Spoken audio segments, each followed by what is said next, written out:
ნებისმიერი ქვეყნის შეფასება ხდება იმის მიხედვით, როგორ ეპყრობა და რა დამოკიდებულება აქვს ბავშვების მიმართ, პენსიონერების მიმართ და შეზღუდული შესაძლებლობები ადამიანების მიმართ. ადამიანების მიმართ, ვისაც ჭირდება სასიცოცხლოდ ჭირდება მედიკამენტი. და რაც ხედავთ ჩვენ 14 წელიწადია, რაც ეს ვითომთავრობა მართავს ქვეყანას. სრული იგნორირება იმისი, რომ ადამიანს ჭირდება მედიკამენტი. ეს ეხება ძალიან ბევრ მიმართულებას, მაგრამ დღეს ჩვენ ვსაუბრობთ დუშენის სინდრომზე. დუშენის სინდრომზე, სადაც მხოლოდ და მხოლოდ პოლიტიკური ნება გადაწყვეტს ამ საკითხს.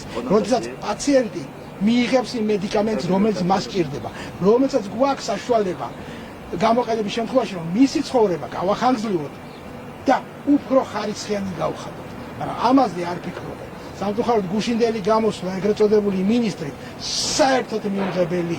საერთოდ მიუღებელი იყო, იმიტომ რომ ადამიანს არ ესმის, რა არის ბავშვის ავადმყოფობა.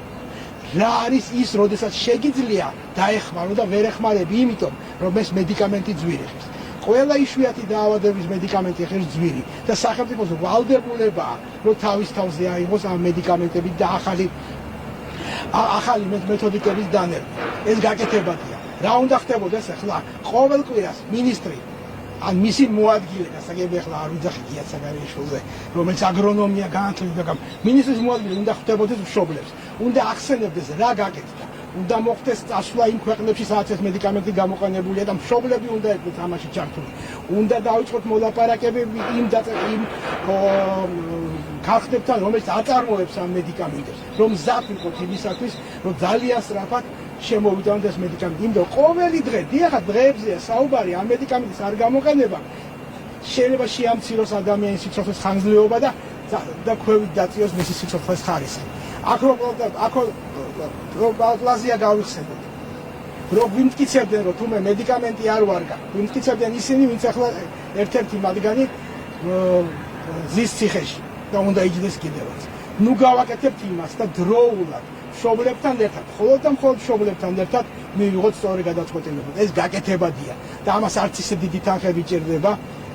ელემენტარულად ის თანხები, რაც ამოიღეს ეკონომიკის თავდაცვის და პრემიერ-მინისტრის გადადებული და მოპარული თანხებიდან, ამ წელს ეს თანხებიც კი გვეყოფა იმისათვის, რომ ბავშვები უზრუნველყოთ მედიკამენტს და გადავარჩინოთ, გაუხანგრძლივოთ და ხარისხი და მაგაც სიცოცხლის ხარისხი ავამახლოთ.